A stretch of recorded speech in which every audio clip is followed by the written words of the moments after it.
আসসালামু আলাইকুম এভরিওয়ান।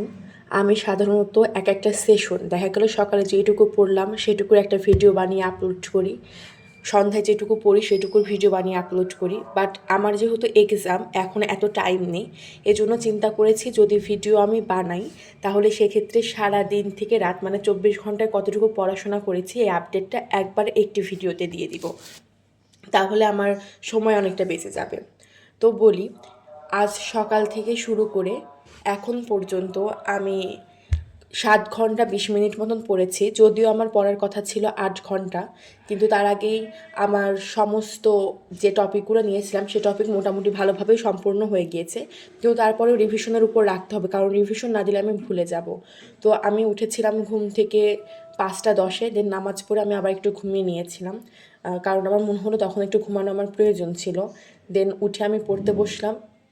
2 ঘন্টা 10 মিনিট মতো পড়েছিলাম, কারণ তারপরে 11টার সময় আমার একটা ক্লাস ছিল অনলাইন। বাট অনলাইন ক্লাস করার পরে আমার মনে হলো এই টাইমটা যদি আমি ক্লাস না করে পড়তাম তাহলে আমার বেশি কাজে লাগতো, কারণ যে আশা নিয়েই ক্লাস করতে গিয়েছিলাম সেটা আমার পূরণ হয়নি।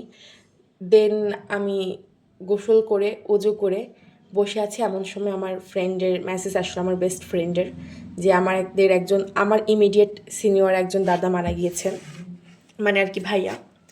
আমার এত খারাপ লাগছিল, তারপরে আমার ব্রেন থেকে আমি ওনাকে সরাতেই পারছিলাম না। ওনার সাথে যে আমার খুব ভালো সম্পর্ক ছিল সেটা না, আমি জাস্ট উনি আমাকে চিনতই না, বাট আমি জানতাম যে উনি আমাদের সিনিয়র, হয়তো বা কখনো দেখা হলে সালাম বিনিময় করেছে এইটুক পর্যন্তই। কিন্তু তারপরে আমার অসম্ভব খারাপ লাগছিল, এজন্য হয়তো বা পরবর্তীতে যে আমি দিনের বেলায় পড়েছি বা রাতে পড়েছি তখন পড়াটা আমার সহজে মাথার ভিতর ঢুকছিল না, কারণ আমার মাইন্ডে আমার ব্রেনে সবসময় কাজ করছিল যে ভাইয়া মারা গেল, ভাইয়া মারা গেল, এরকম। তারপরেও যতটুকু পড়েছি আলহামদুলিল্লাহ। তারপরেও ওই ওরকম অবস্থাতেই নামাজ পড়লাম। নামাজ পড়ে পড়তে বসলাম, 1 ঘন্টা 10 মিনিট মতন পড়েছি। এই নিয়ে দিনের বেলা আমি পড়েছিলাম 3 ঘন্টা 20 মিনিট, এবং রাত পড়েছিলাম মনে হয় আজকে 2:30 পর্যন্ত পড়েছি হচ্ছে 4 ঘন্টা। তবে চেষ্টা করলে আসলে 12টার মধ্যে 4 ঘন্টা পড়া হয়ে যায়, কিন্তু খাওয়া দাওয়া, নামাজ বা একটু রেস্ট নেওয়া বা একটানে পড়তেও মাঝে মাঝে বিরক্ত লাগে, সব মিলে একটু আসলে 2:30 পর্যন্ত জাগা লেগেছে। বাট আজকে মানে আগামীকাল ইনশাআল্লাহ 12টার মধ্যে ঘুমিয়ে যাব।